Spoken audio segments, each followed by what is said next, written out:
Good evening, campers, dreamers, and babysitters, and welcome to our spoiler discussion for Halloween Ends.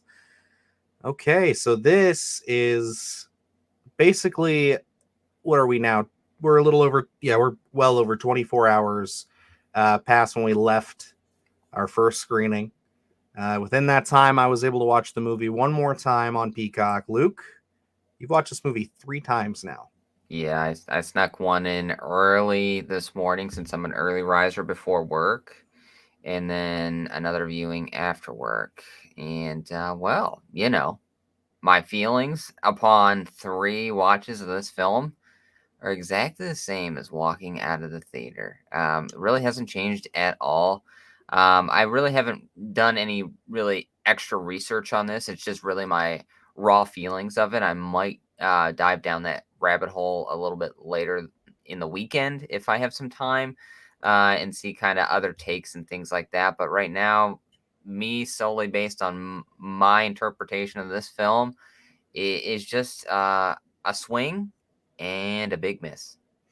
Yeah, I have been keeping up with everybody's takes. I've been going through the videos. As I was getting the yesterday, we got up the my video essay the night he almost came home. So I was home. I was basically just when I was in between editing and finishing that up, I was just listening to everybody's thoughts. I just wanted to know kind of what was going on and how people were feeling. And surprisingly, it's more mixed than I would have thought it was. But again, we haven't been on the same page with the general populace on any of these movies, I would say. Yeah. Because a lot of people say that this is better than Kills, but it's not great. And I don't feel that way.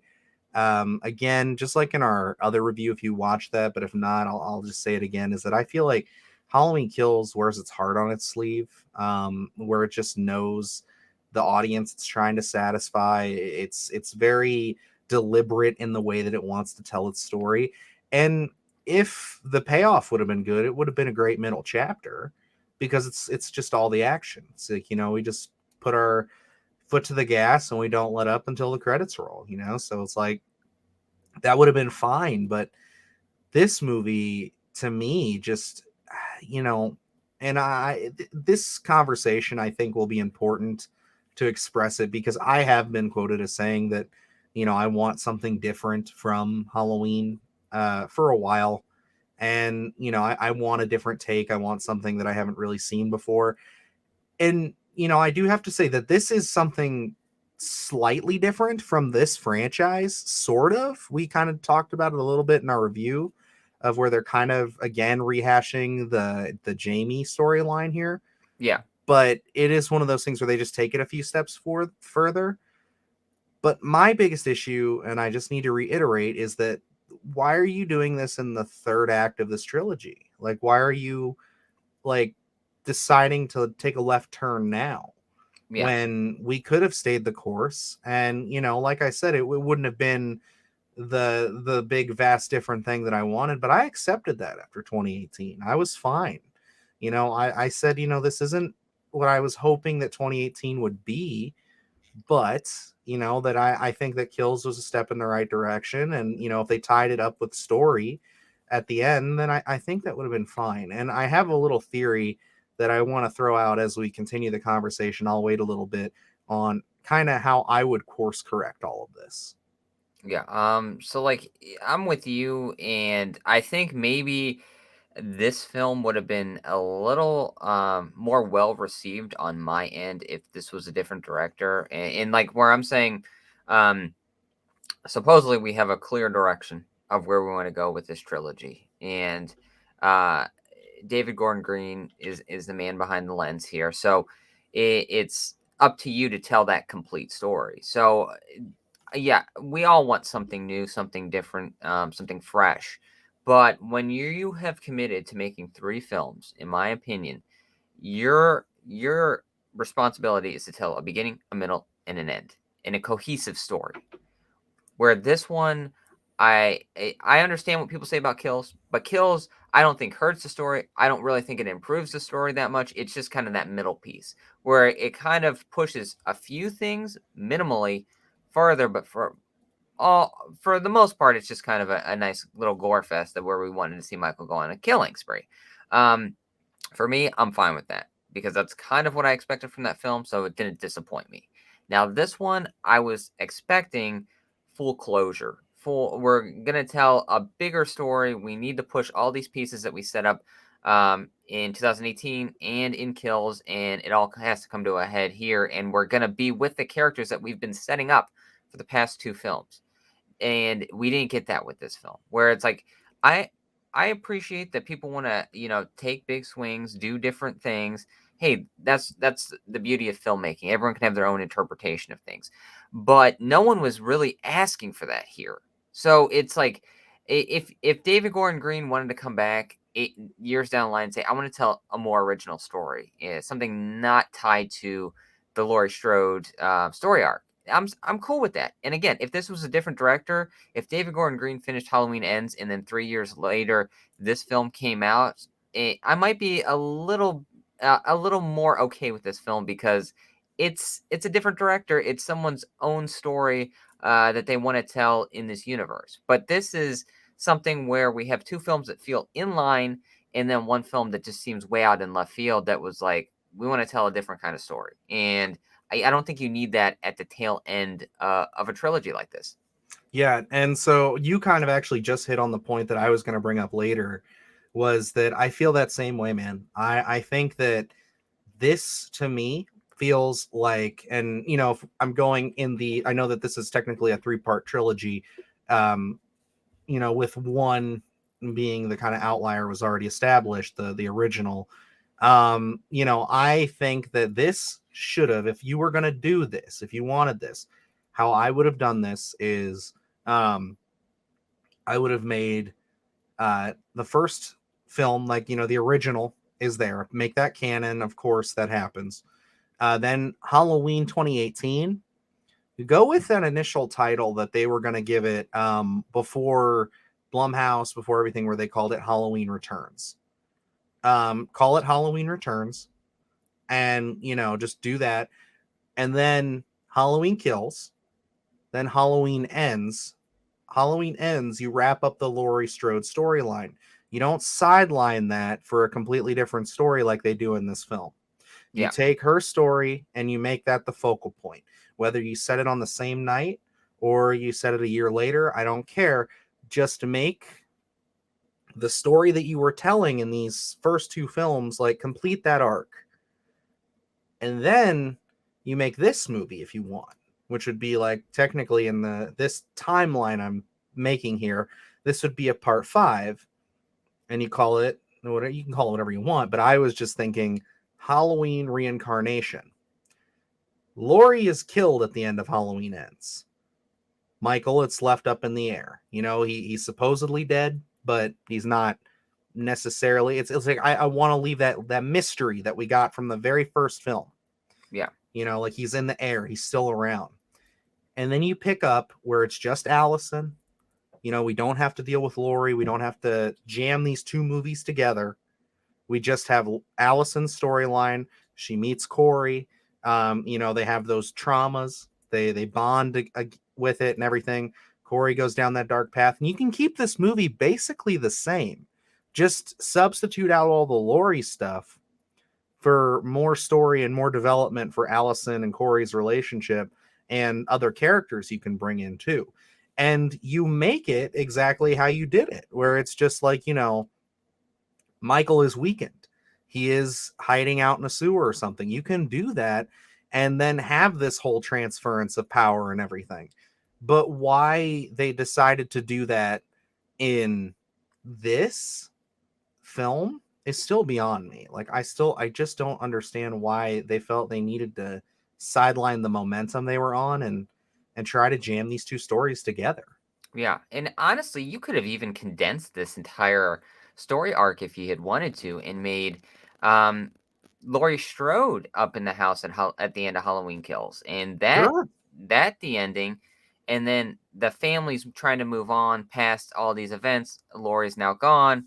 Allison's moving on with her life. And then we introduce Corey Cunningham with this whole situation where it's like, I don't really know. One of my big critiques, I think, of Halloween Ends and what I feel here is this whole relationship between Michael and Corey didn't really feel like it was given I don't think a lot of things in this film are given a lot of time, and I don't think Yes, that was that's a fully expanded upon, where it's like we only have, what, the Mulaney kill in the mhm. sewer, then we have the doctor and nurse kill, together, and I really I can't think of anything else, that really takes part, so we only have really 2 things to try it on and see how it fits. There's no real honeymoon period here, whereas we're off to the races because we're trying to fit the Laurie Strode story in. We're trying to show time with Allison. We're trying to fit in Will Patton's character. You know what I mean? Where it's like we're trying to at least show all these characters, even though no one's getting any dedicated time. So it's like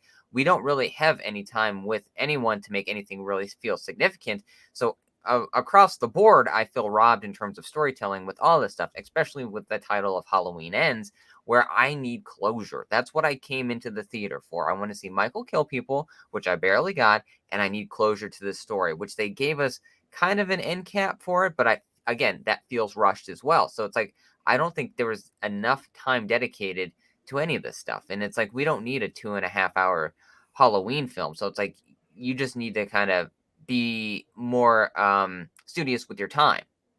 Yeah, and I'm there with you. I really feel like they just rushed through everybody's everything in this movie. Because like again, watching this again, I softened a bit to the whole idea of Corey you know, becoming the shape. I still don't like how they do it.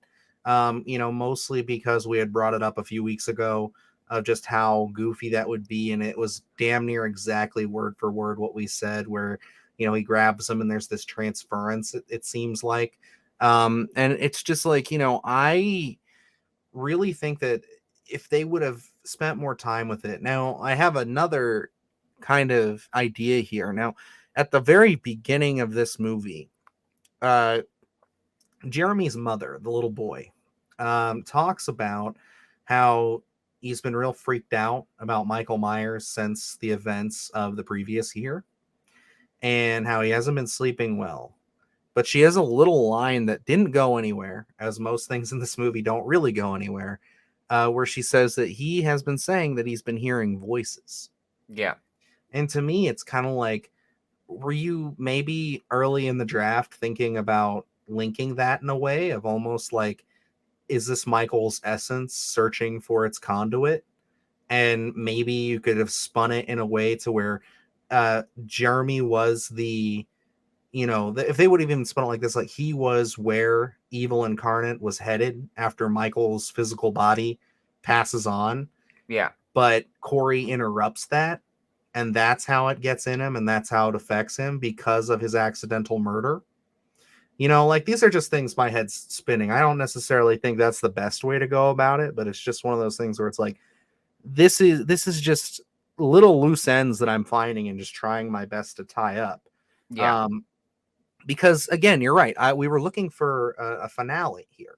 We wanted something to really tie up the story that we've been on for the last like 4 or 5 years here, and I just again I don't understand really why this was taken in the direction that it was. And the thing that seems like a real slap in the face was I did say I was going to do some research, and I did. Was that they had a script written um, prior to COVID for Halloween Ends. They had figured it out. I believe this was supposed to be exactly how it was kind of talked about in the articles that I read and everything, that this was going to take place again on the same night, which is why in the extended cut, when they released that of kills, initially we saw Lori walking out of the hospital. Yeah. Um, because she was going to go out and she was going to put an end to Michael. So all of the three of these movies were supposed to take place on the Halloween night of 2018. When the pandemic hit, they had time to sit with everything. They They recut Halloween Kills a dozen times, and then they got this idea. And I think a lot of that I can stem to boredom. I think maybe just sitting with the same idea, talking about the same idea day in, day out, and they delayed the film. And so what did they do? They went and they retooled the script, and they came to it and they said, we have a different idea. We want to take this. Some of this, I feel like maybe was a reaction to how people thought about kills. And they got cold feet and they thought, okay, they didn't really like this. So they figured, initially, if we would have had it the right way, if COVID didn't happen, there wouldn't have been that time. We Yeah. would have had it come out in, 2018, 2020, and 2021 would have been, the trilogy. So there wouldn't have been enough time to sit with it and change things up. But that's from what I'm reading and understanding. That's what happened here, and Yeah. that's unfortunate because again, would it have been the trilogy that I would have been my definitive Halloween trilogy? No, but I don't think any of this series past the first two films are my definitive Halloween. Yeah. Well, and at least we would have gotten a third film that would have been more in line with everything Consistent. that whether for better or worse, and which I use a lot when we're talking about this little saga here, at least we would have had some sort of I think we would have had a more definitive closure and something more in tone with what we were asking for and expecting out of this. And and from my perspective, time is a creative's worst enemy. Where I know, like writing scripts for contests and things like that, where you have a definitive date, um, is a godsend in a sense. Where I mean, there are times where I've written things and I've come to you and be like, "What do you think about changing this and changing?" You know what I mean? Where it's like you get into your own head so many times. You want to change everything. You want to throw the original script out the window, sit back down on a blank page, and go for it. Because you always think you second guess your original idea. You start thinking about something else, and you think that's the way to go. But by the time you're halfway through that, you're thinking of a different idea. So to sit there and linger on all these ideas in the script that hasn't been filmed yet, I can see this kind of shooting yourself in the foot, thinking, okay, we see the reaction for kills. We really want to tell a different story here, which is really what no one needed. I mean, like 2018, not our cup of tea, but a general audience enjoyed that film. Mm-hmm. Going into kills, more divisive a little bit, but in line at least with a slasher film. So it's like I would have stayed the course, seeing what we were going. Her walking out of the hospital makes total sense in terms of kind of going to put an end to Halloween. So to kind of, you know, continue this and redo everything with the time jump, kind of settles things down. For me, from a writing perspective, I'm not against the time jump. I know a lot of people are. One of the things that I had thought about, and it's such a minute thing, but I was just trying to give this film a little connective tissue to the original two films there. Because we knew going into this was going to be a time jump. I thought it would be interesting for to have that beginning. If this was actually something where we're going to stay the course and we have a long drawn out idea. If in 2018 or in Kills, whatever, we would have lost time with Michael, and he's going on this killing spree, and we don't see him, and then we pick up back up with him after a short amount of time, but we don't know what he did in that window. So here we know we're going into a time jump. We have Corey babysitting. We're believing that is the time jump, but as he is babysitting him, Michael shows up, and we find out this is the night of 2018, and Michael kills the boy, injures Corey, and then we pick up with Corey in a time jump, kind of lingering on this Michael experience. So he is more in line with Laurie with this interaction that he had with Michael, but he goes the other way with it. He becomes obsessive.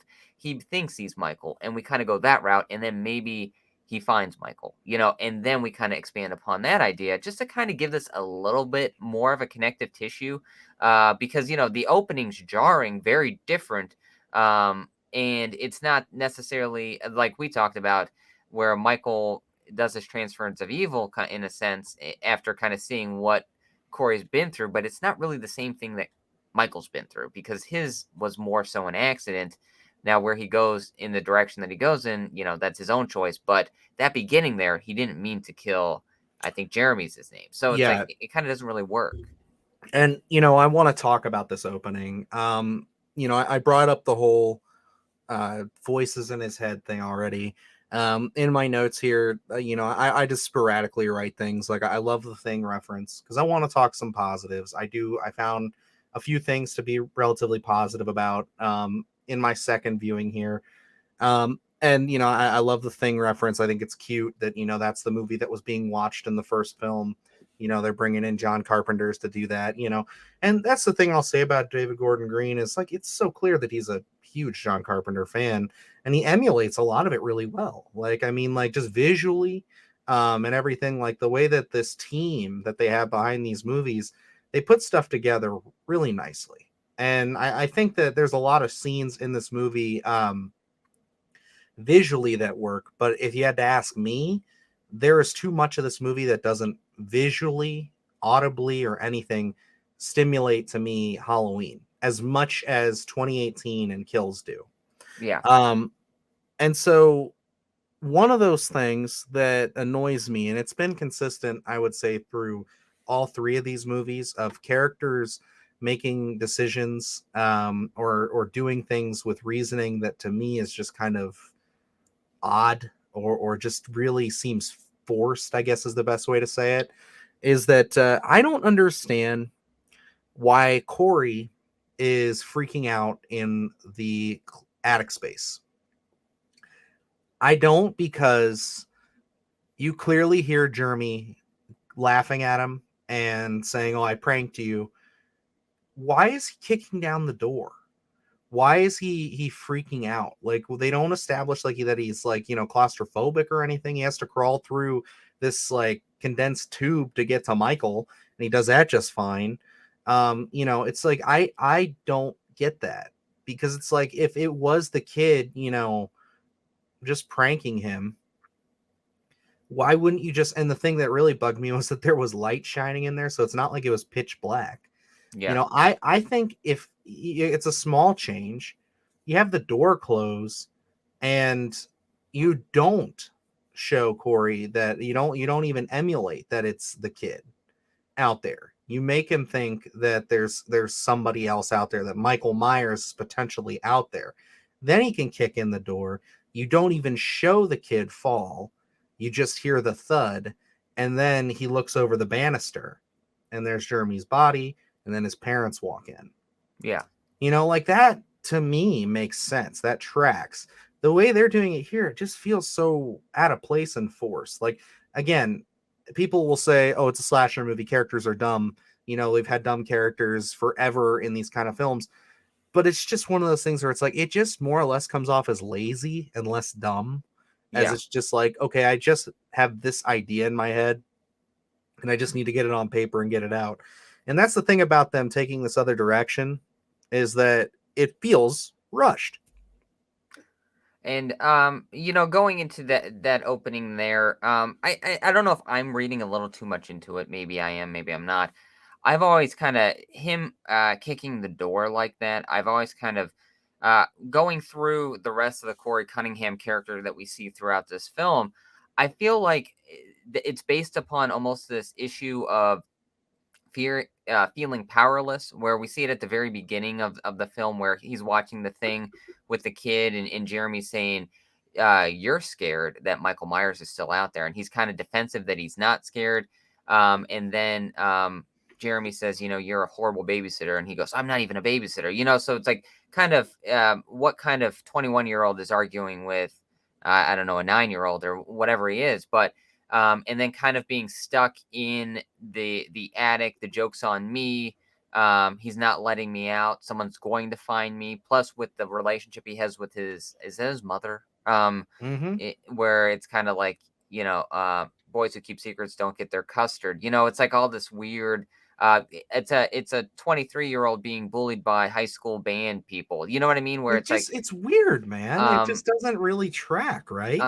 I think maybe that's where they wanted to dive into that. I don't know. Again, The opening for me is very jarring. It's really memorable.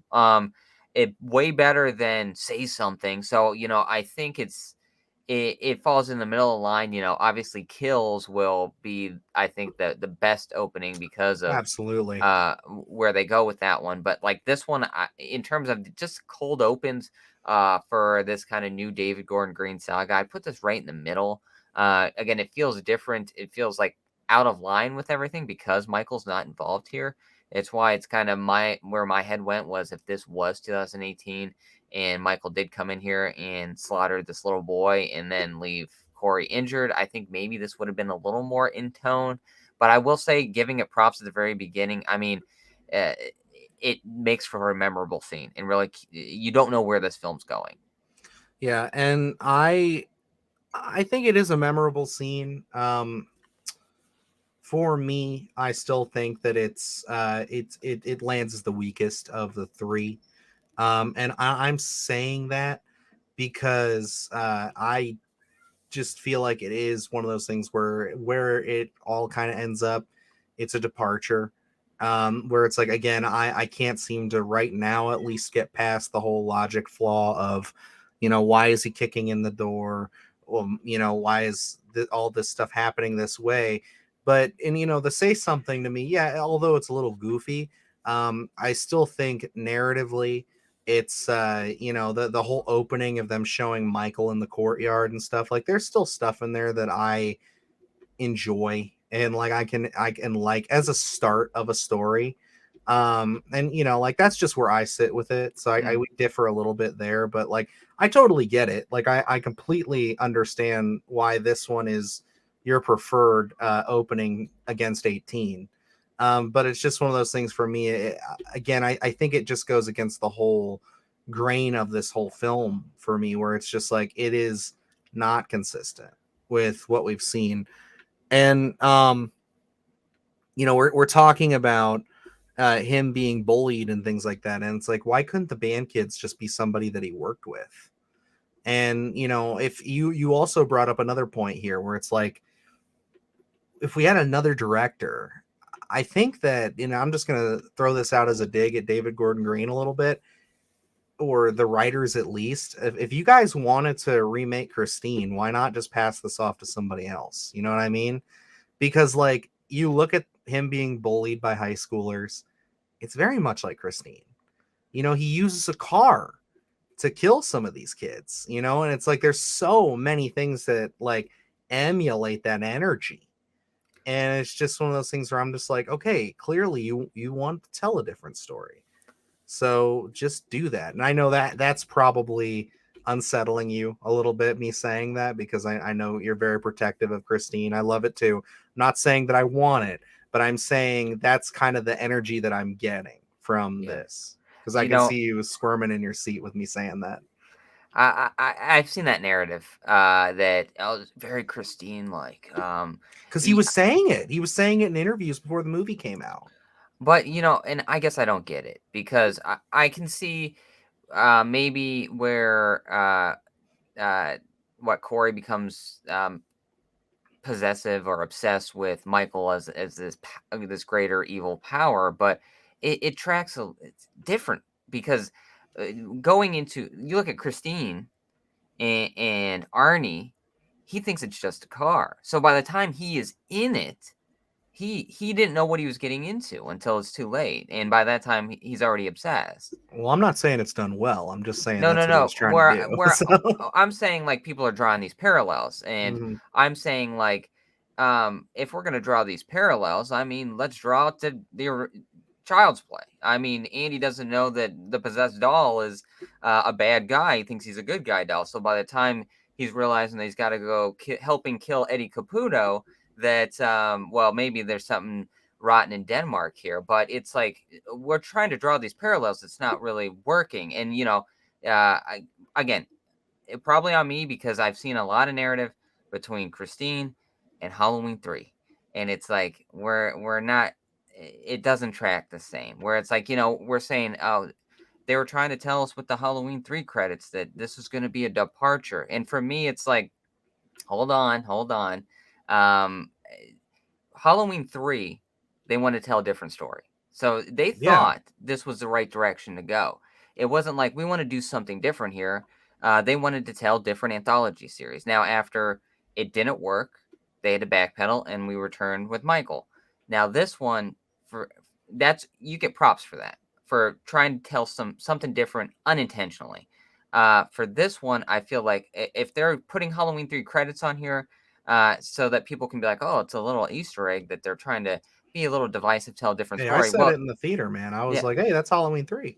they've doubled down on it. They've doubled down on. They know what they're doing. It's intentional. And for me personally, you don't get credit for that because you're trying to do that. Where Halloween 3, they were trying to tell a different story and they thought it was going to work. Whereas like this one, I don't know if they want to be a little avant garde in terms of storytelling with Halloweenends.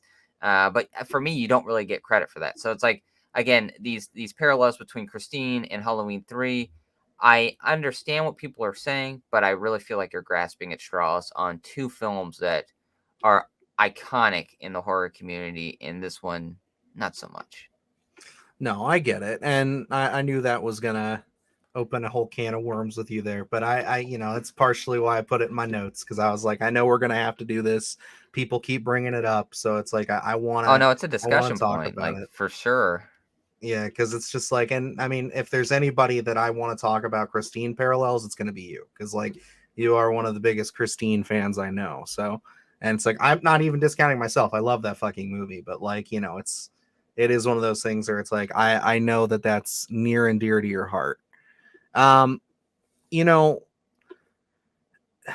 the, there's just little pieces of dialogue too that I put in here. If we're going to getting into the script itself, not even just the events of it, but the writing, was something that I had a few scenes that were a little rough. I think there's a couple spots in the theater when I was just kind of still seething and very much taken aback to what it was, where I leaned over to you and was like, "Oh, this is fucking terrible," like and stuff Yeah, like that. Where it's like, okay, it's not as bad as it could have been because, like in retrospective, watching it again, there are a couple of lines. I think the grocery store scene is fine up until right when they're at the checkout point, and they just kind of, it seems like the dialogue's just not going anywhere anymore. And I know they're trying to be cutesy with it, but to me again, it just kind of sitting there like, and I get it's been 4 years, but like I feel like we kind of got past all that in the hospital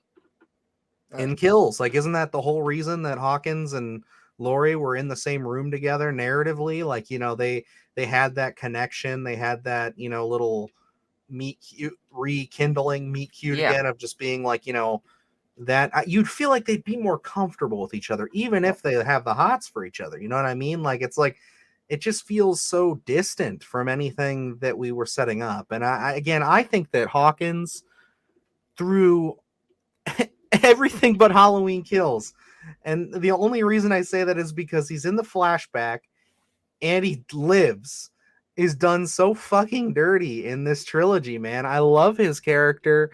I love Will Patton. I think that he's great. He feels so much like Haddonfield. And like I hate that like he's so sidelined in this movie, man. Like he's hardly in it. And yeah. like it sucks. Like why bring him back if you're just gonna have him sit in a hospital bed, then hardly be in the damn movie? Like just it's Um, frustrating. and I know we did the podcast here, and there was I had brought up that he get ran over. It does look like he did get run over. By Doctor Sir or I'm telling you, man, he went off the curb but because doesn't he reverse? I watched it again, and then I looked it up, and they're like, yes, he does get ran over by Doctor Sartain. I mean, that's again what the internet says. I thought Fuck so. the internet.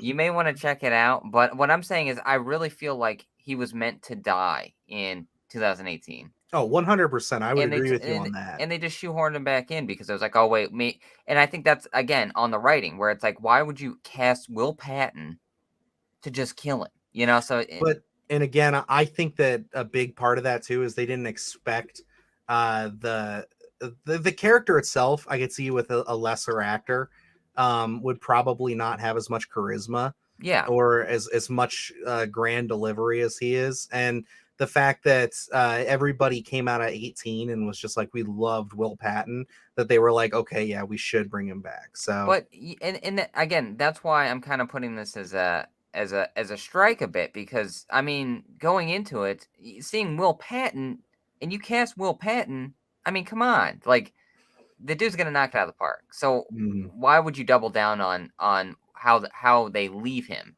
in 2018 and then expect us to believe that he's back in kills? You know, so I think it's a little much there. One of the things that I don't know how you read it, but for me, it really reads like when we pick up with Hawkins and Lori in the store. Why are they talking like they haven't seen each other since the events of Kills? right, and that's what I'm trying to like get at when I say that. It's just like it just feels off. Like it's like, why are you so awkward? Like I'm sure that you guys would have at least been in communication or talking, and they even have bits of dialogue where they even say that they've been in communication because the book was apparently his idea. Yeah, She says so. It's like, why are you acting like this? They're just acting like it's like, I'm sorry, I don't care how much you like a person. It's like within a 4 year gap of that, like you're going to you're going to get over the butterflies at some point. You're going to be yeah. able to act like a normal person in front of them. It's just like, it's just weird, man. It's just, Even again, it's rushed and it doesn't feel like it connects properly. even if they would have hinted at maybe they had gotten together in between these events and it didn't work out, so they haven't talked to each other in a year or something like that, I could have believed that. Like where it's like, oh, we're catching up. I'm learning Japanese, and I bought a guitar from a pawn shop, and how's the book coming? And oh, it was your idea, and there's still something there, but it didn't work out initially. I think you could have went that route with it, but they don't really hint ever toward anything like that. It just plays weird and awkward and almost over exaggerated in a sense where it's like an unbelievable interaction where it's like I don't pick up on any of this, so it was just awkward, weird.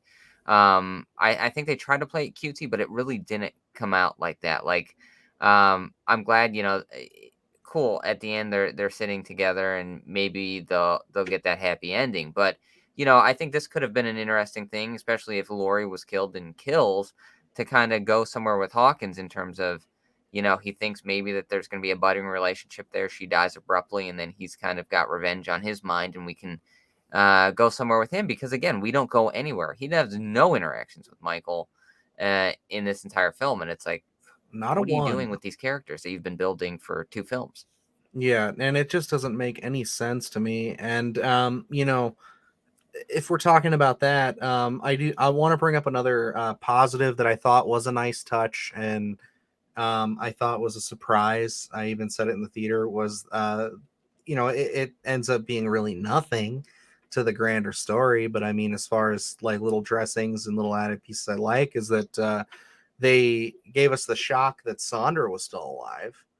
And that there's other people who are survived Halloween Kills and are still affected by that night and everything. Yeah, And we talked about it a little bit in our review, and I still think it's a strong and a good point to the start there of just like, I like the angle, and they don't really go anywhere with it. They only have it in shades, but I think if they would have continued with it, I do like the angle of like Haddonfield kind of being infected almost. yeah, For lack of a better term, with all this the horrible events of Kills. But then again, they have stuff that completely contradicts that. Now I get they're supposed to be high school kids, um, but you can't have your cake and eat it too, guys, because if they're high school kids, again, why are they bullying a 24-year-old man? Like, I'm sorry, like I've never once been bullied by a group of high school kids. Like, they don't act like children in high school. You know what I mean? Like, it's one thing if he was 20 or 18, but it's like the dude's like an adult, a whole ass adult. Like, you think he's just gonna put up with that? And the reason I bring that up is because it's like, I pulled this line of dialogue where it says, oh, it's the Psycho meets a freak show. 4 years after Michael did exactly what Laurie said he was going to do for years and slaughtered 20 plus people. Now, I get it. He's a shithead high school kid. But you're sitting here calling Laurie Strode a freak show. I get people being upset with her, But at the same time, guys, like because of trauma and, heartbreak of their losses and stuff, but like she was right. So it's kind of like you think that people would kind of be like, okay, we should have listened to you. We shouldn't have treated you like the crazy old bat up in your house. You knew how dangerous this guy was. I just feel like there would be some people, and maybe they just chose not to show them, but I feel like if you were going to balance this correctly, you need to show people who are like, you were right. Like that aren't her, direct friends. You know what I'm saying? Like I need other people because like in society, you'd have people who are acting like dickheads, but you'd also have people who would really be sitting there saying, "Yeah, Laurie Strode was right. Like, are you kidding me? She was the one who said this was going to happen, and it happened exactly the way she said it was going to happen." Yeah. Like, And I think like this kind of goes a little bit on the writing where we had talked about Haddonfield and where it should be and the kind of glimmers of hope that they give us. I think they build Haddonfield pretty decently in this, but it's almost at its infancy. It never really reaches an actualization of what the potential could be of Haddonfield in 2022, where I think I've used it as an example a couple of times, but like looking at like Derry and what it is in the book and kind of how they explain it, and I think you get a little glimpse of it in It Chapter 2 at the very beginning with the kind of the carnival scene there, where Derry's just a little off because of this underlying factor of Pennywise in the town, almost growing like a cancer underneath and kind of having his claws in everyone. Where I think they needed to really play that up, and I think maybe we get glimmers of it where, like you're talking about the high school band kids, where you see this heightened aggressiveness, and I think maybe that we're trying to draw a parallel to the events of 2018, but I don't think it's really done that well for us to be it's clearly like, it's not, and you're right though. But it's like I think that's where our heads kind yeah. of have to go with it because like it's the only thing that really would make sense. And I like that interpretation. Like one of the small bit parts where I don't really think it was really actualized at all. Where Willie the Kid, the DJ, I do like those openings, those connective tissues of them listening to him throughout the town. While at the very beginning, I thought that was pretty decent. But like when we get him, when we only see him the very first time that we actually see him, and he's like telling Allison and Corey to, get the fuck off my property, where it's very aggressive. He doesn't know them, but that's kind of the general tone, I think, of Haddonfield at that point.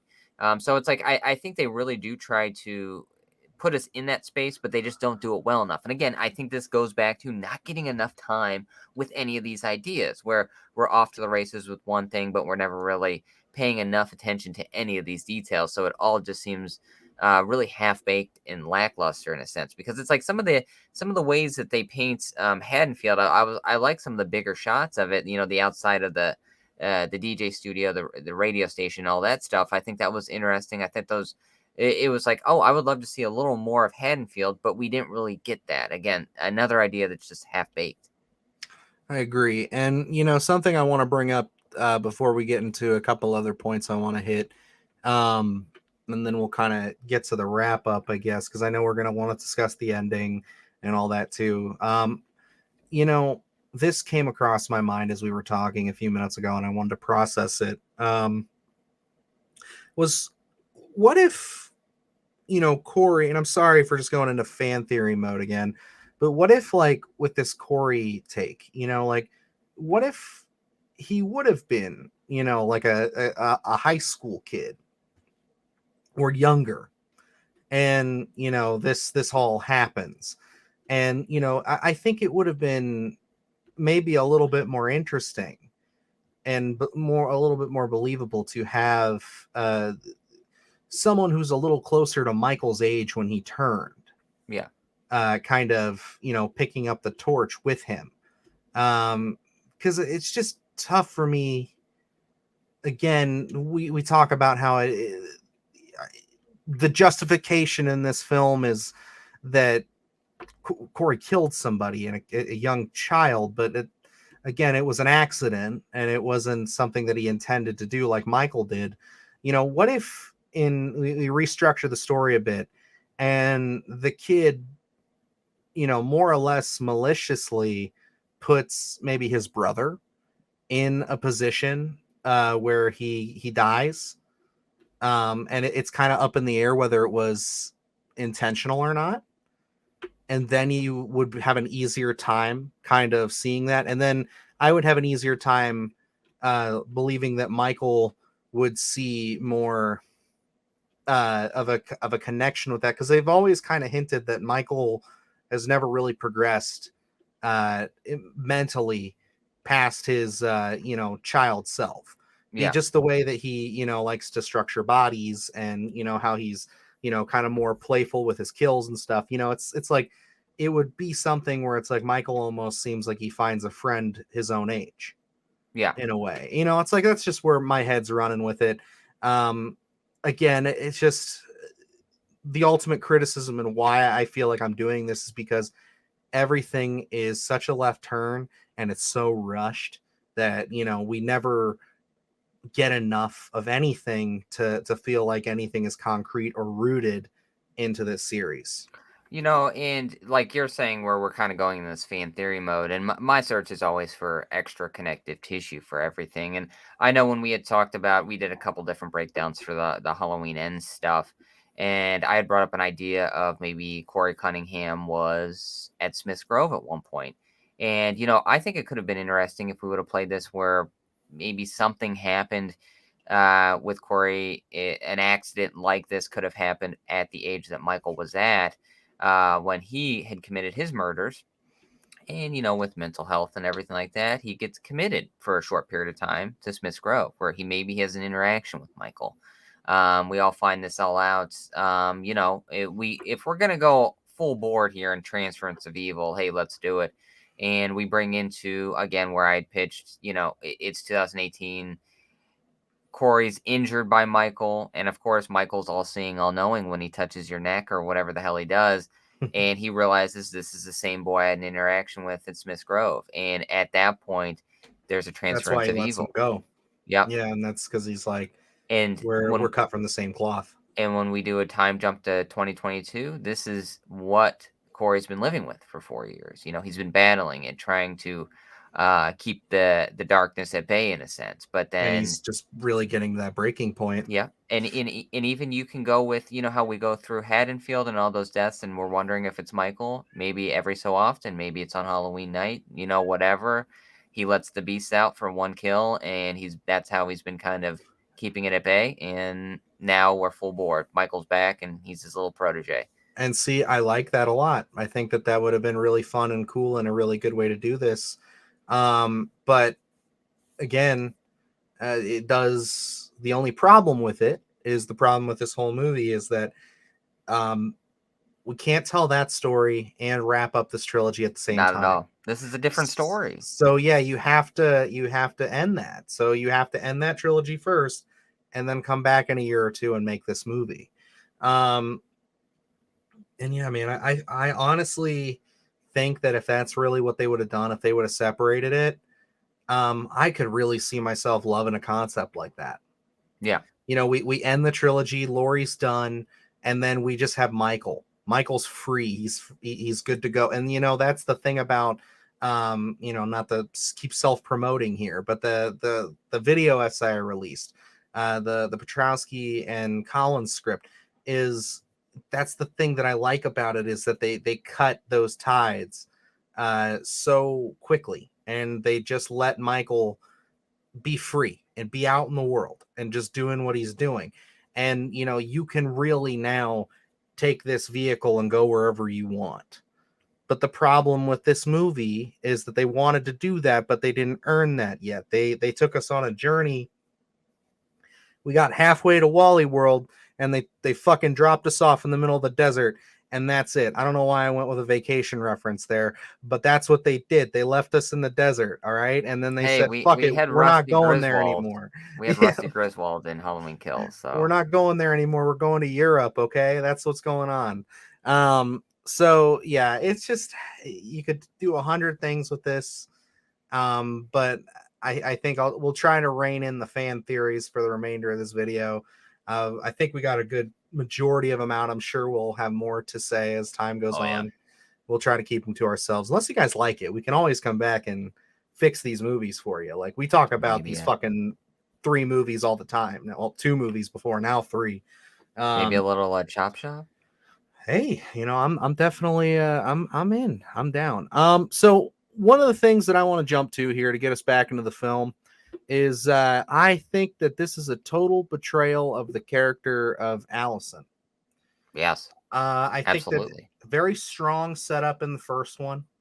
Um, second one, I liked where she was going, where she was headed, where she had that the strength of her grandmother really shining through. Again, not a very story heavy film though, so you can't really get into it. So I was excited going into this um, to kind of say, hey, let's really give Allison a good spot to end up in. And I was enjoying the amount that we saw her in the film. The problem is that they write her like she's a fucking idiot, and that Yeah, was more. I'm sorry, that was harsh, but like it pisses me off because I do like this character a lot, and I think Andy Matichek is a great actress who could definitely have filled those shoes if we wanted to continue the story. Um, and it's just one of those things where it's like no scene, and I know we're kind of jumping pretty far ahead, is more apparent to me than the fact when Corey offs himself and Lori's sitting there with a knife. Why does she walk in? And I get it, it's traumatizing scene. He's in fucking coveralls. There's a knife. The Michael Myers mask is sitting right next to him. You don't see all that and you don't just say, oh my God, like, what the fuck is going on? You're just like, oh no, this boy that I've been hanging out with for a week is dead. And the other thing, too, is like all the red flags with him calling her right before that scene and being like, we got to get out of Haddonfield. Your grandma's trying to kill me, bro. Like, oh God. I know he doesn't talk like that, but he has this like weird inflection to his voice where he's dark as shit. And it's just like what is going on, Allison? Like you're I not this stupid. I Like don't know if it seemed like he started developing like some sort of New Jersey accent during this, and I don't know what was happening. But going into that, even the relationship with Lori here, because even in 2018, it was Karen and Lori kind of feuding where Allison was on her grandmother's side for the majority of it, always believing in her grandmother, and there was just relationship there. And then it just got amplified, I think, in Kills because everything that Lori was preparing for came true. So it's like, for me, it seemed like Allison, put Lori on a pedestal. She always believed her. She's her like oracle in a sense, where um, that's her go-to. But and then we jump here and it just seems like they have a relationship, they're living together, but to to not believe your grandmother, especially the relationship that has been established, it just seemed far-fetched to me because it's like she has credibility. So if Lori's saying something, I feel like maybe you should eh, put take it for what it's worth, not just kind of disregard it, especially when again, like you said, what they've been dating a week. It's not like a Cameron relationship where I guess they've been together for a while. And plus this kind of her moving on, I don't know. I guess people process trauma a lot differently, but like the way that Cameron was killed in Kills, I feel like maybe would stick with you a little bit before you apparently have dated what Dave Mulaney and then and now Corey Cunningham. So it's like I don't know. I didn't believe it. Corey never came off as like an earnest human being, so it wasn't like he earned her trust in any sense. So I didn't know why she was so much in his corner of we can burn when he starts delivering dialogue like we can burn down the city and I'll light the match. I mean, I I feel like the like match. it's like, I mean, what are we doing here? Is this natural born killers or what's going on here? I know that was you cracked the fuck up and said, "Oh my God," when that happened in the fucking movie theater. That made me laugh. Cuz it's just like, what are you doing, guys? Like that's so on the nose. Like a little subtlety, please. Like but yeah, I think it's a total betrayal of her character. It's one of my biggest gripes I want to say with this movie. Especially, I didn't talk about it much in our spoiler review yesterday, but you know, it was more apparent to me on my second viewing, I would say, because I was so caught up in the left turn and everything that I Yeah. just could really focus on characters and stuff here. I do want to say, um, I know I said I didn't notice it much the first time. The Carpenter score is in this, a decent bit. It's not nearly as bombastic or as fun and memorable as the other ones have been. But it is one of those things where it's like there are some subtle tones. There are some tracks in here that I did listen to. Um, I think I'm just gonna listen to it on its own because it is hard to really it's like it really only carries you so far. I feel like when everything else kind of doesn't feel like it meshes with that music, and that's kind of my issue with it. And it's like I don't think it's anything to do with the team that's been making it, John and Cody and all those guys. Like they're great. I just think that they didn't use a lot of it, and when they did use it, it was so subtle that it was just underplayed.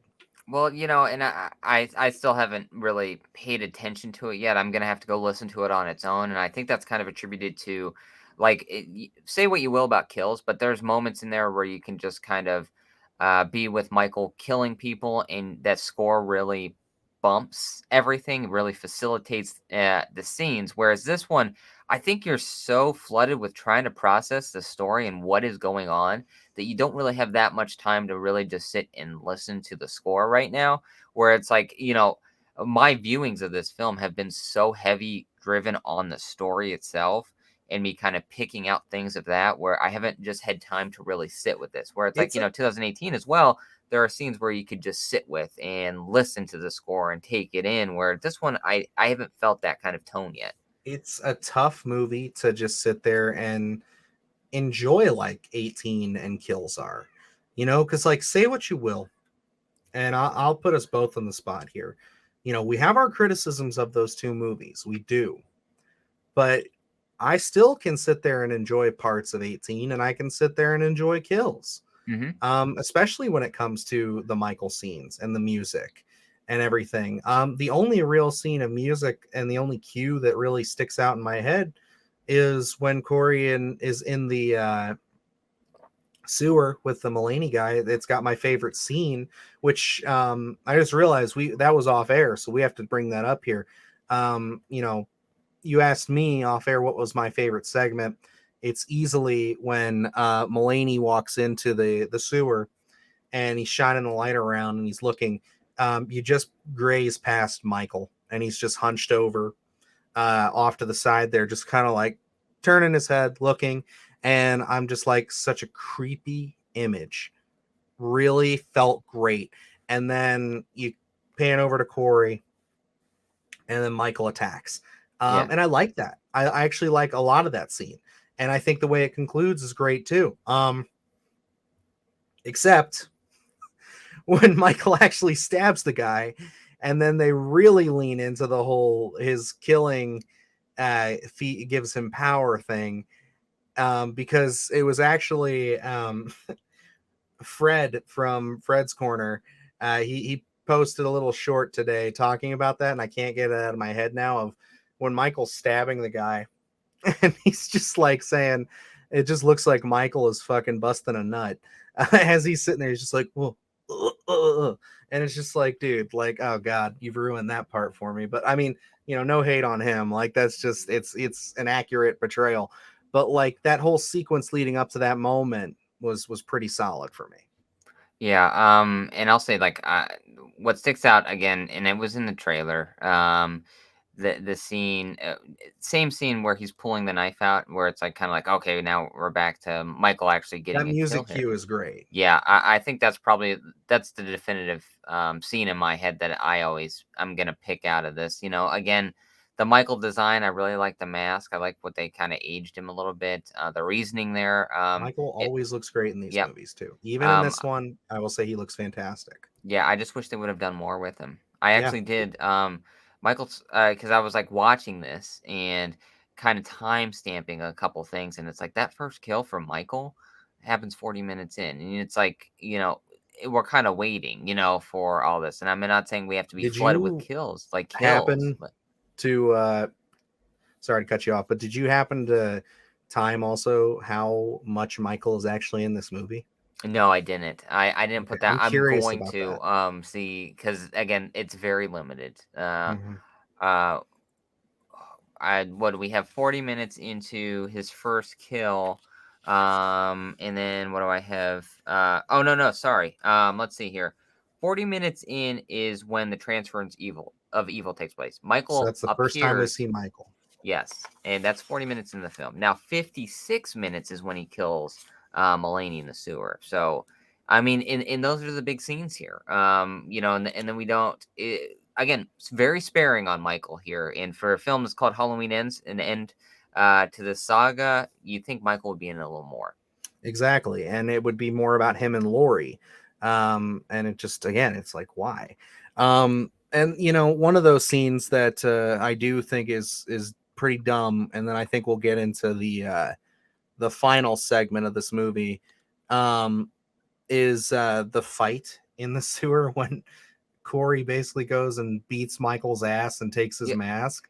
It's just so we're watching that in the theater, and it's just like the way it's shot. It's just the camera stagnant in that tube, and they're just fight jostling back and forth, and then he's like, "You're just an old man without a mask." It's like, really? Like, and, this is what you're getting out of this? It's like, I get he's corrupted and he's like going all Anakin Skywalker thinking he knows all his shit, but it's like, that's such a dumb scene. Like, I'm sorry, it just looks goofy. The way it it, was lit and presented is just dull, and it's just really a huge betrayal of Michael Myers as well. Just makes him look weak and vulnerable, and I hate it. And it really feels almost like it was shot for comedy's sake, more so, where it's like we're seeing them fight, then they go off screen, and we're just hearing noise, and then they come back on in a different position. They're kind of rolling around, So almost like a it's Step Brothers kind of I weird was gonna say, like, you situation. could have like a laugh track and a Yeah, Three Stooges sound effects in the background going on. Like, if and when the movie comes out, I might cut that together just for fun. Put it and up as a short. And honestly, I laugh every time I see it. I can't take it seriously because it plays almost comedic for me. So, and it's such a supposed to be, I guess, a definitive scene where Corey finally gets his mask and is going to go off to that kind of really starts the series of events that we're going to eventually lead to the very end.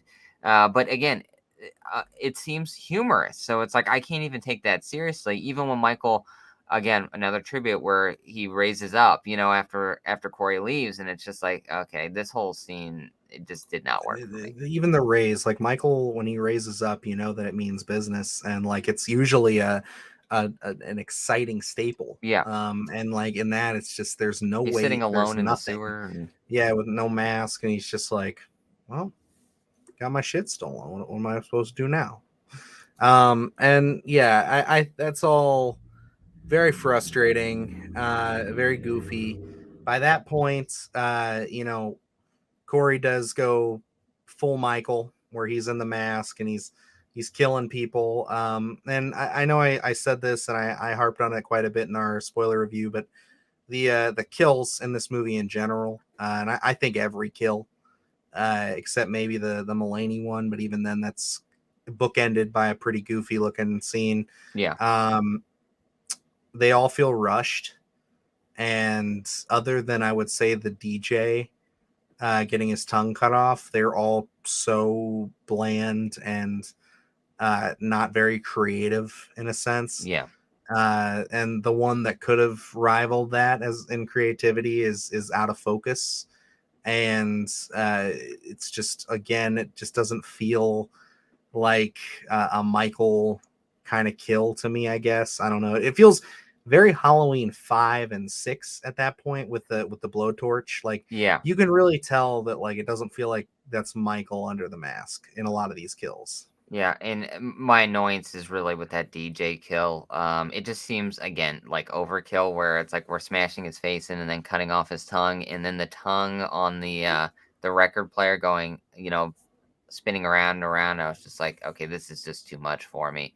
You can tell CGI doesn't look good. They really stick with it for way longer than they should. For that one, I was just like, this does not fit at all. It's like I think they wanted it to be kind of fun and a definitive kill where you can always pick that out of, Halloweenends and be like, what about that DJ kill? But I will pick that out for a bad example of I don't want that in my Halloween films. Yeah, and I did totally forget to mention this too. Another character that I feel like they built up really well in Kills and then hardly used was Kyle Richards' Lindsay. Yeah. She's just a She bartender was. and random side. It's funny how we talked about how they brought Will Patton back because the fans had such a strong reaction to his character. And then with Kyle Richards, the fans also like one of the major positives that was given from kills and reviews and general consensus was her as Lindsay and just having her come back and the performance she gives, she feels genuine. She feels like a real person in these movies. And the fact that was a positive for you. And then you have her in this movie, but she's in what, two scenes, three scenes, Yeah, and and that's and it. just and to look at it where, if you're a fan of Halloween Ends, great. I mean, more power to you. But like to look at this from a writing perspective and a character perspective, just look at the loose ends that they leave by the end of this film, where no interaction between Michael and Hawkins, no interaction between um, Lindsay and Michael. Lindsay and Michael. It's just like, especially with what they've seen and been through with the Those Michael character, it's just like no resolution those at all. confrontations in those first two films for both of those characters, Yeah. like Hawkins in 2018 and Lindsay especially in Kills, because she went mano y mano with Michael. And She and had one of the best scenes in that film. and what they set up with Hawkins at the beginning of Kills, and it's like you're waiting for some sort of redemption from what happened in 1978, and it never comes. It's just like it's never touched on again. He's a side character, and he comes in at the very end, and that's it. It's the aftermath. It's never actually in line with seeing Michael or doing anything with Michael. Yeah. And then yeah, so I guess we can get into the final section here. We might as well. The only other thing I want to say is that Ronald, justice for Ronald, didn't deserve to die. That guy was cool. That sucks that he got shot in the head. I liked him. I thought that Oh he was a man, nice man. he was out there just trying to help, and he was trying to watch his Jean Claude Van Damme movie, and I know. He had a cat in the trailer and everything, like just seemed like living a his decent best dude. life. Yeah. Trying to eat his spaghetti and, Dude, and he wasn't even stay a out of dick to trouble. Corey. He's like, I think Yeah. he's a stepdad too. Yeah, I Like think he I is, got yeah. that impression, and he wasn't a fucking asshole. Yeah, You know what I giving mean? him a That's just not. motorcycle and a job, and Yeah, can't catch a it, break, man. dude's like literally like showing up late to work every day, and he's just like, "Hey man, here's a motorcycle, so you can get here on time." And then like his mom's bitching him out. He's sitting there eating the spaghetti, and he's just like, "Hey, maybe we just keep the motorcycle thing between you and me, buddy. Okay?" Yeah, and Just what does like he say? such a cool fucking guy. I hope you find love or something he says to him a little bit later when he's Yeah, talking about it. And it's like, come on, man, this dude's rooting for you. yeah. He's like he's a good guy, and granted, he doesn't kill him. Yeah, but I Um, mean, was he getting ready to? Because he put I the don't know. mask on. He didn't have the mask on at the time, and he didn't put it on until after he saw the kid with the gun. Oh, And that's what I don't, triggered it. I yeah, got and you.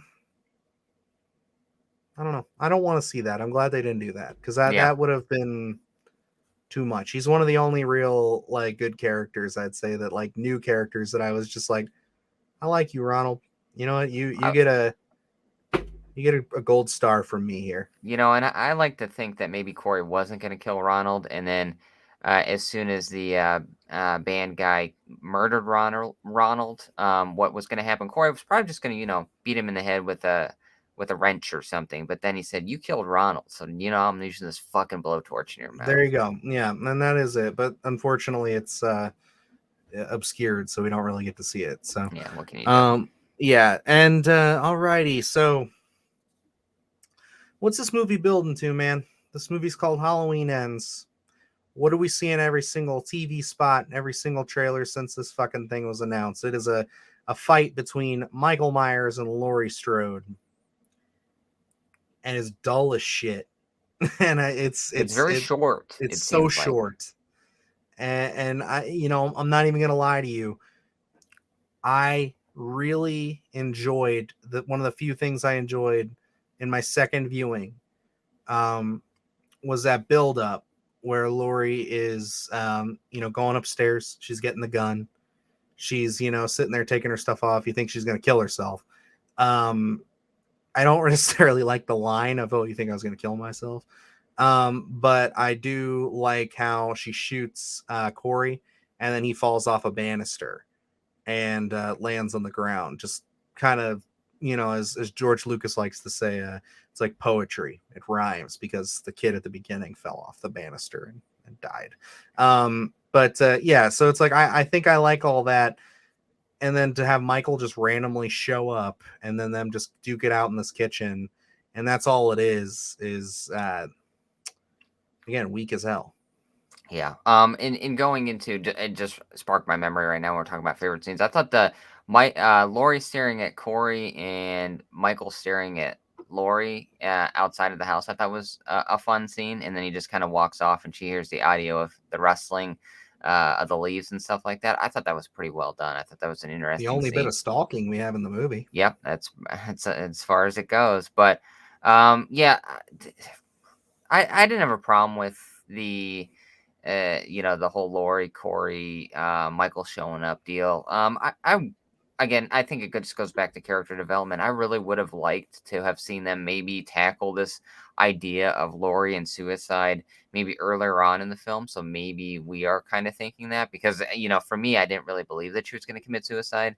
Especially again, knowing what the trailer held was we were expecting the scene of her holding the gun. So Exactly. it was kind of like, okay, so that's where we're getting. So I really would have loved them try to build that, at least try to make us believe that she was going to try and kill herself after all these events. But what a cheap banister for Corey just to land on and fall straight through. I I don't know. I struggle with that final interaction between those two. I think they strive to make Lori such a badass where she decides that she's gonna empty the chamber and throw the gun down and say, "Well, come and get me," and then he grabs the knife and hears Allison coming up and he starts trying to do his best impression of being as demented and villainous as possible and stabs himself in the neck. For me, it didn't really work that well. No, that part doesn't really work for me either. Yeah, I did like Michael finally showing up and finishing the job. I was like, okay, yeah, just snap his neck a little bit. I'm not even gonna So lie to you, dude. Like that's out of the whole trilogy. When Michael shows up at that point, like this is probably my least favorite part. Like least favorite use of Michael in any of these three films. I would say. there's I no think that's tension there so. at all. Yeah, no tension. Everything is so fast and so It's just weak. like wait, Michael's here? You know what I mean? Like, oh, he showed up? Yeah, it's like, oh, yep, there he is. And again, this feels like it was tacked on from maybe the original script, and they were like, we got to put Michael in here, so let's have him show back up here. And this was going to be in that actual, maybe a longer end, but they were like, let's just get the cliff notes here and get this Michael into a little grinder there and get him gone. Yeah, and that's really where it ends. So like they have their little fight in the kitchen. Um, you know, I was expecting more, I Yeah, guess, from all that. I mean, we've said that a bunch, but like just to slice his throat and then to him have her choke, like try to choke her out.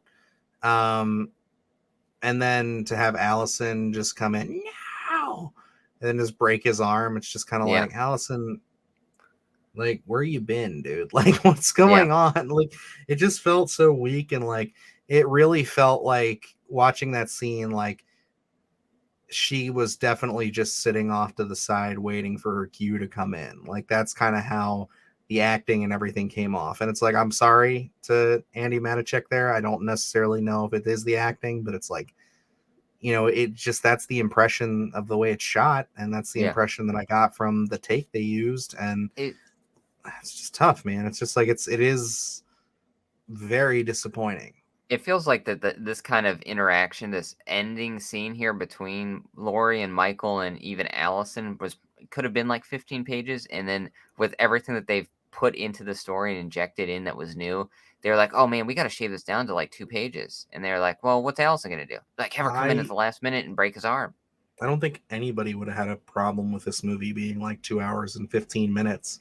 Yeah, especially when it's kind of And their definitive saga. So it's yeah, like, Lori's at least. yeah, And it's like, why don't we just make this movie like 220, and then But maybe you could make this work if you gave that extra like 30 minutes or so to uh the Laurie Michael storyline. but even if you use your time wisely, it doesn't even have to go over 2 hours. They had Yeah, 3 movies to kinda get this right, and, again, we touched on it already, I think in our last, review, where Laurie and Michael get more interaction in the 2018 Halloween, and that fight it's is so much better. Like, we yeah, talked about that last night, and like I just thought about it, and then with cutting together the last couple bits and recutting a couple things on that video essay today, it's just like that I watched that fight scene, and I'm just like, this is so much more climactic.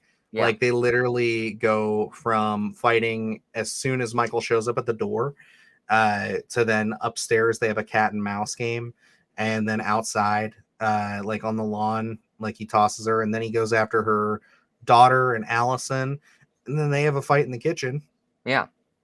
which then ends with him getting tossed into the basement and lit on fire. Like, that is very strong. Like, I think that is very satisfying in Yeah, the grand scheme of things. and that's where it's like, you have to look at these films where we always say, "Well, we have to wait to judge this until we see all the films." And this is really like, these films, again, for better or worse, when you're telling a trilogy like this, can really affect the other films. So it's like, um, the storytelling for everything. So it's like this film, unfortunately for me, has amplified the quality of 2018. Where it's like, by comparison, it I just looks agree. better. You know I what I mean? like There's I think, there's a part of me that's probably gonna throw those movies on this week, just to see, and like I bet you that I'll be like, I enjoy 2018 a lot more, and I yeah, bet you I enjoy Kills even more. And I can definitively say out of this new trilogy that it is no contest that Kills is my favorite of the three. I think that it's fun, it's quick, it knows what it wants to do. And it's not rushed quick. It is like, yeah, it understands what it is. It's tongue in cheek. It wears its heart on its sleeve. It has the best opening with that fucking flashback, where everything feels like it's firing on all cylinders. Forgiving the evil dies tonight and all that bullshit and how that works. That is the weakest part of that movie. But I can let all of that go because the follow up is just so weak and yeah. dull. And that's where it's like, Kills has its negatives as well. Obviously, we're not Oh saying that yeah, that's a perfect I think film, all but three of the films have negatives. but like looking at it, and yeah, Evil Dies Tonight is pretty lame. But would I get a shirt that says Evil Dies Tonight? Absolutely. Where it's like, there's some things in there that are just funny, and I can live with them. Where again, it's that middle film, so it's not gonna really make or break. I don't really feel, depending on decisions that are made. I think the decision at the end with Karen was a perfect decision to make to really progress that story. The stuff that we get with Hawkins and Laurie in the hospital, I was a fan of, and I agree with putting Laurie in the hospital to kind of start telling other character stories, much with I think what worked with the original Halloween too. So I mean, like, I think there are a lot of positives with Kills. I think there's a lot of positives with 2018 in terms of, bringing that story back to the forefront, reestablishing people, building those relationships, and wondering where this is going to go. Halloweenends just fumbles that. They fumble the ball at the snap, where it's like it never really gets going. You're always wondering, what kind of story are they trying to tell here? And there's only a few glimmers of potential throughout this film. So, yeah, I'm with you. Kills is my favorite. Then I'd have to follow up with 2018, and then we're here with Ends. Yeah, I agree, brother. I agree. Um, all in all, though, putting Michael in the meat chipper, that's it. He's gone. Um, and I don't think it's a bad way of killing him. It's different than what we've seen, but it is one of those things where it's just, again, it's like it's got no weight. It's got Yeah, nothing to me. When we get there, I feel nothing, and that's what sucks. But and that's where it's like for me, I always question definitive kills. Yes, it's Halloween Ends, but at the end of the day, I love Laurie Strode, but I am a fan of Michael as well, and I don't want to see that definitive kill from him. Um, I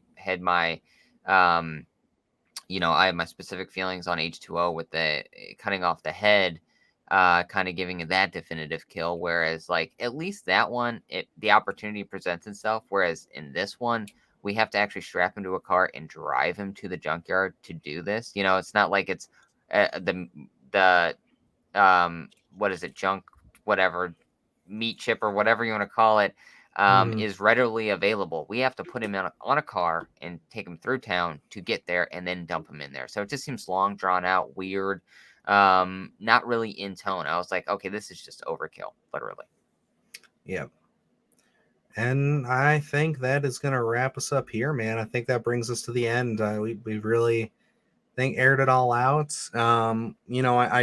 We mentioned a few positives. There are other things I have in my notes here. I wrote down just randomly, why is the homeless man evil? But I think we kind of, again, it's not as articulated as well.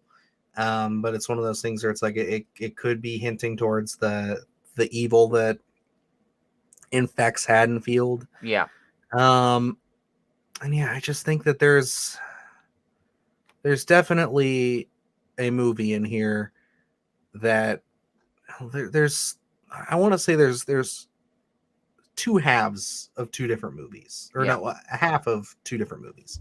yeah, And I think that, again, if we would have cut this thing into wrapping up Laurie's story, Halloweenends, give us a year, maybe two, come back, tell the story about Corey and Allison, pick it back up. I think I would have really enjoyed that movie if they would have dedicated all to it.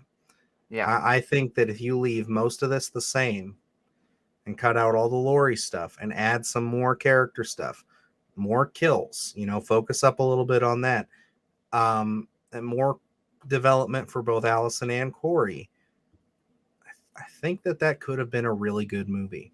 yeah, And the thing that I've seen some people say, and I know it's going to happen because it's happens with anything, and anybody is allowed to like whatever they want. And I want to say, if you've stuck with us this long, we've gone almost an hour and 22 on this one. Um, if you disagree with us wholeheartedly, I'm happy for you. I'm glad this was satisfying. I'm glad this is what you wanted. I'm glad that you enjoy it. Um, and I want you to know that it's just like, this is just our opinion and just how we feel about it. And I'm not here to rip you down or say, hey, like, you're wrong or anything like that, because you're not. Because some people say that Halloween 3 is still the biggest piece of shit out there, and we both adore it. And I bring that up because I'm not going to be surprised if in 5-10 years people are coming out of the woodwork saying that this is a misunderstood gem.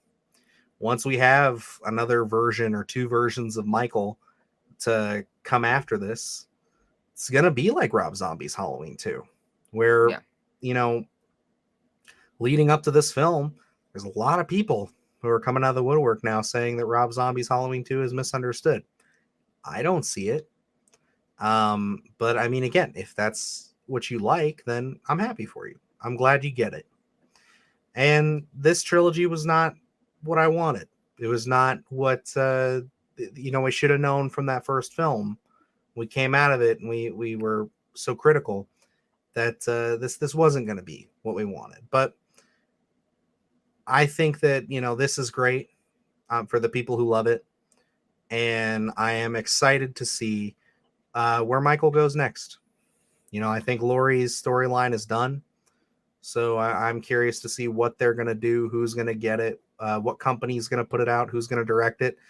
And I'm ready for in 4 or 5 years. We're still on this channel and we're there reacting to that trailer and getting ready to review the next Halloween. yeah. And for me, it's like, anyone who likes this film, hey, go for it. You like what you like. We're fans of Malignant. I know that it's pretty divisive conversation in general about, is that a good film or not? It's unique. I think yeah, say what you want about Halloween Ends. I think it's fairly unique in a sense. I don't know if we needed it in this saga, but they did it. They went there. So it's just kind of, hey, this is what we got. Do I think it's a great end to this? No. It's much like, if you're in college and you go into that final exam, if you're sitting at a C and you don't produce, I mean, it makes or breaks you. So this is kind of where I'm sitting with this, where I don't think this is a great end to the saga. It's been a questionable saga to begin with. But it wasn't something that was gonna um I don't know, feed my appetite in a sense. I'm still wanting more. I want to see a different take on this. I don't think this is last by any means that we see of Michael. So it's just kind of one of those things where, they wanted to dust off this franchise, bring it back. They had a reason to, at least so they say. We're going to disregard a lot of films that I absolutely adore, because I've grown up with this franchise. So, at that point, me being a big fan of Halloween, you got to give me a reason here, that I like these films, and I don't really think that they did that. But yeah, if you love this film, hey, go for it. Enjoy it. Do I think I'm going to put on Halloween Ends after our coverage here? No, it's not really my cup of tea. I mean, am I going to put on the rest of the saga? I mean, we just did a podcast on it, and I'm pretty wore out from this, so I'm probably not going to see the David Gordon Green saga for a very long time, and I don't know necessarily if I'm going to be missing it. Alrighty, brother. Well, that is the end of that. That is, I think, where we can put the cap on this for now. But we'll see. Who knows? Like we said, maybe when they reboot this in a few years, we can revisit it, see where things sit, maybe do a full splattercast on it. Where, I mean, we pretty much went piece by piece from here on out, but I'm curious to see where the discourse goes on this. And Yeah, hey, I'm a slut for the franchise. I got them all on my voodoo. I got them all sitting on a shelf over there. I am going to be picking this thing up on 4K. Going to watch it every once in a while, and I'm probably going to hate watch it. And that's just where I sit. So it is. I'm here for Michael. Like I'm ride or die for Michael Myers, and I'm with you. But now that this is over, and we didn't get my big prediction of a Friday the 13th teaser before the movie. Now, did I was not. already disappointed when we didn't get that, but I'm telling you, like, if Jason is coming around the corner, man, that'll be, they got to get that right.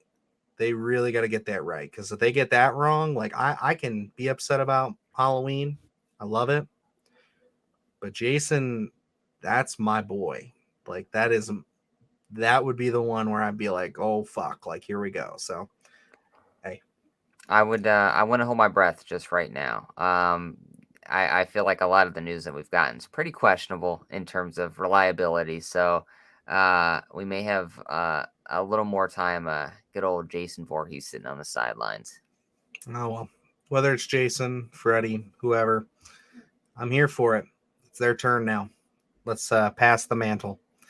But alrighty, guys, that's gonna finish us up here for the Halloweenends spoiler discussion, breakdown, mega review, whatever the hell you want to call this thing. If you stuck with us through this long, I really appreciate you and thank you very much. If you love the film, please let us know why you love it. If you hate the film, let us know what your issues are.